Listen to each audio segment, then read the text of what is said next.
hear from scaling, and what system must founders, especially young founders, as we have in the room today, build early to overcome it? Okay, thank you very much. Once again, good afternoon, everybody. Yeah, from my experience restructuring organizations in Akwa Ibom State, the biggest hurdle that young innovators encounter is usually a founder-centered operation where the founder has wears many hats, makes all the decisions. The business is started on the presence of the founder, the skill, the energy, and momentum. So most times you have a situation where decisions are made, but they're usually made on WhatsApp. There are no structured processes. Chats just end, and you really can't lay hold on anything. And most times you see that funds even come in and they just dwindle away like that. So as part of what I have done for most of the organizations around town is to help them put in place three key structures that will enable an organization that will outlive the original founders and ensure that it is sustained. Now, it's encapsulated in these 3 points. One, we must have clear roles and responsibilities, even when one person has to perform multiple jobs. And then number 2, we must have clearly documented standard operating procedures, which we refer to as SOPs for every bit of the process, so it becomes a culture that is already entrenched, and any person who comes in to a part of the organization can just naturally follow. And of course, the third part is where we miss it a lot. Even in Nigeria generally, we fail to put in place performance review where we check, basic milestones, tractions.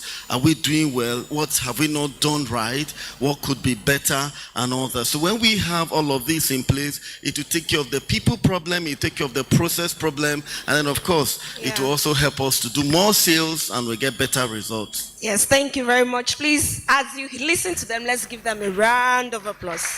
Thank you very much. That was so detailed. All right, so as much as removing all these barriers is necessary, we also need to determine who gets to participate, right? Like you also mentioned, roles and responsibility clearly stated. So I'll move on to Manti Umo.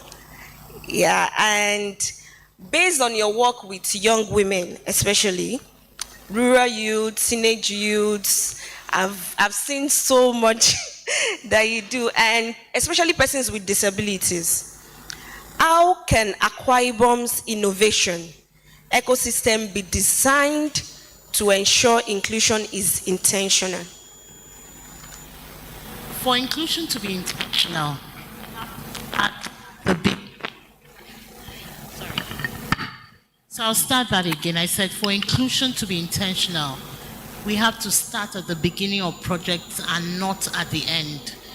Most times inclusion is done as an afterthought. Okay, let's put a ramp, let's put some board here in case somebody comes with a wheelchair.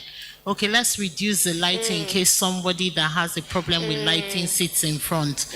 Inclusion must be something that is thought about when the agenda is being made, when the project is being planned, because people with disabilities have these handicaps, because people that have things they do not think are disabilities create the handicaps for them. The next thing I think that top of my head is that assets should be designed with need in mind. Don't just wake up and say, okay, we want to go to Ibom. Because it's Ibom, everybody wants to be a tourist. Not everybody in Ibom wants to be a tourist. There are other things that can be done in Ibom. Crayfish can be sold. Palm oil can be sold. Even bicycles can be created in Ibom. So do not create projects based on theoretical needs. Create them based on what the realistic needs of the people are. Think of the people you're going to serve. You've talked about women, teenagers. Think about their dynamic. Think about what is relatable with them. Think of how to take them. So I hear the common buzzword is that Gen Z has a problem. The problem is not with Gen Z. The problem is with the way you want to communicate with the people of that generation. So understand their dynamics, understand where they are coming from, understand how they are to be able to infuse programs. Another thing is that we have to move from theory to being realistic. When you're creating these solutions, how sustainable will they be? At the end of the day, who benefits? Because you can create a solution without any beneficiary, and then it does not become a product or service. It's just self-aggrandizement. I'm just happy. So you can imagine, I love to wear black. And then I just decide that everybody in the world likes black. And so I create so many black dresses. But then there's Mrs. Ogunshola that likes to pop. So she only buys the jacket and does not buy my trouser. And then I feel that my innovation did not work. No. Young people, teenage mothers, different people have different relative needs. In creating the solutions, we need to think critically about the demography. And I must again state that people with disabilities are people as human. I hear people say, we want to create a solution for men, women, people with disabilities. I don't understand. Is there a different humanity that is people with disabilities? There are men that have disabilities, there are women that have disabilities. So just create your solutions for human beings. Inclusion is only successful when we think of humans first before we create a project or a system. Thank you. Interesting. Thank you so much. I know if my mentees are here right now, they know what I want to talk about, because she just buttress that point that you don't create solution for yourself, and that is where user research comes. I'm a lover of user research, going out to make research about the solution you want to create, because you can't create a solution based on assumption, right? Yes, not based on assumption. What is good for you might not be good for others. So, and that is where user research comes in. Thank you very much. All right, I'll go straight to my very own boss in the house. It's an honor to sit with her on the stage, and that is Dr. Elizabeth Ogunshola, because we've created access, right? Leadership and mindset determine the accessibility. And I will be asking this question from mentorship aspect. In your work with emerging leaders, how can mentorship shape the way Akwa Ibom innovators attract, manage, and grow funding, so they move from MVP and building sustainable solutions? All right, thank you for that, Victoria. Good afternoon, everyone. Good afternoon, Good afternoon. Thank you. So, I'm going to be a little bit practical here, and I'll try as much as possible to speak in simple words so that you will understand. Beyond, thank you for your response, and thank you for the processes and structures, sir. Beyond brilliance, beyond coming up here to present presentations, fantastic. But this is what I must say. In this journey, understand that you are going into an experiment. And when you are going into an experiment, you can expect anything. True or false? Yes, true. And I would say that in all thy getting in this experiment, ensure that you have business mentors. I am careful not to say just mentors. There could be married mentors, right? Yes, so business mentors, people who can help you grow, except you just don't want to grow. You want to scale, you need people that can walk you through this journey of business. And I'm going to give a practical example. A few years back, a tech guy, an innovator, very creative, fantastic idea. And then he got a grant, to start the tech company. My husband and I listened to this guy. Great idea. And then he told us, I got these millions. I want to get started. Fantastic. And then he kept testing, charting. Can you please come to my office to see what I've got, what we've started? And then one of these days we went there. And what we met, we knew it was going to fail. Let me tell you a bit of it. We got there, wow, really fantastic office with AC, We've been running businesses for a number of years. We've never, thought of using that kind of furniture in the office before. Not because we could not afford it. But if you are thinking scale, this is not the time to start buying, iPhone 17 Pro Max and all of that. This is not the time. We knew that, oh God, this guy should have spoken to somebody. So what is all this? And he said, okay, this is my office, blah, blah, blah. Okay, what exactly are you doing in this office? We were expecting to see people working, creating solutions, solving problems. Now, let me say this, young people. Yeah, I'm still young. Yeah, young people. Because let me say you're just starting your business. Stop doing what we call maps and mirrors. A lot of you say, I do maps and mirrors. I don't do mentors. I don't do coaches. Oh, you will soon fail. Because what you cannot see, a business mentor can see. True. And they can say, no, you don't have to do that. Yes. If they cannot provide solution, they know somebody who can help you. Yes. So don't do maps and mirrors and look. Always go to social media and see what other people are doing. No, have somebody who can call you to order.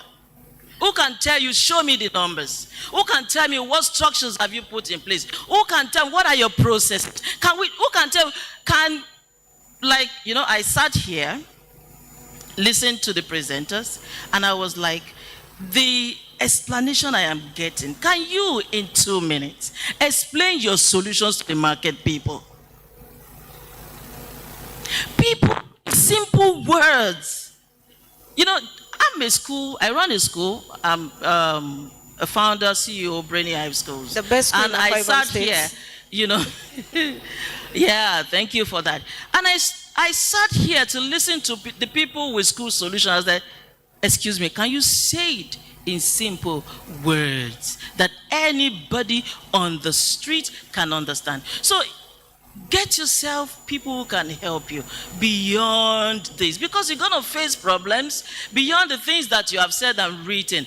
But if you are thinking scaling, you need people who can lead you to where you're actually going. And you will, not that you will not get there, but you will get there faster. Yes. Do you understand that? Yes. Because we're talking about scaling. Yes. All right, thank you. Thank you very much. Please, let's appreciate that. Thank you so much, man. That was so detailed. Yeah, mentorship is key, especially if you have never been in the business world. This is not something I know. Like, you will not go with, I know what to do. There are people who have gone far ahead of you. They have built the solution. They had several years of experience. The wisest way to work or to grow is to work with these people so that you move faster. Thank you very much. And to the last but not the least, of course, Mr. Francis, you are into tech. In fact, you are one of the global tech people I know in Akwa Ibom State.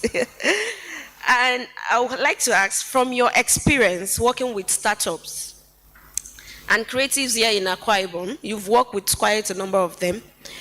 Many young innovators have strong ideas, right? But struggle to gain visibilities, users and market adoption. What practical gap do you see most often, and how can creativity, storytelling, and design thinking help founders move from idea to real traction?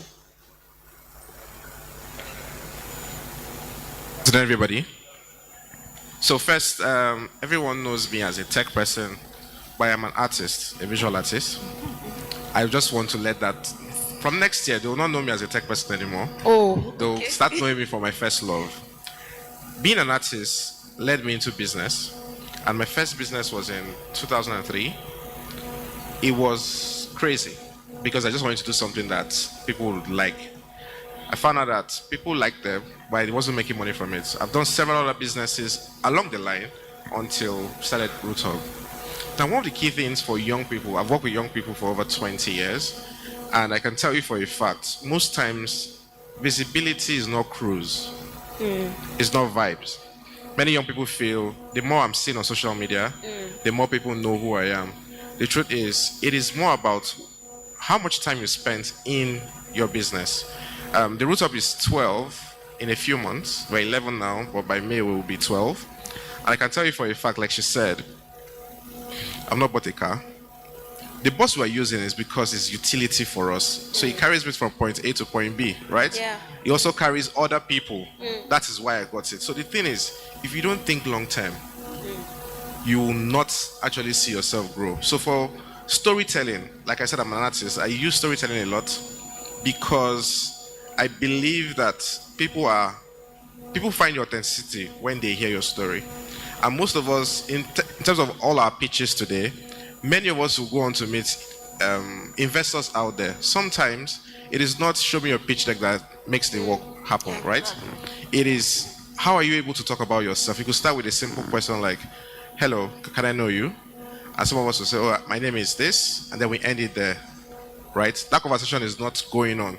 But we meet people in different places. I can tell you for a fact, the first time we got funding for our business, which was about $90,000, it was through a meet, right? It was through meeting someone. I was not the person who met, it was my twin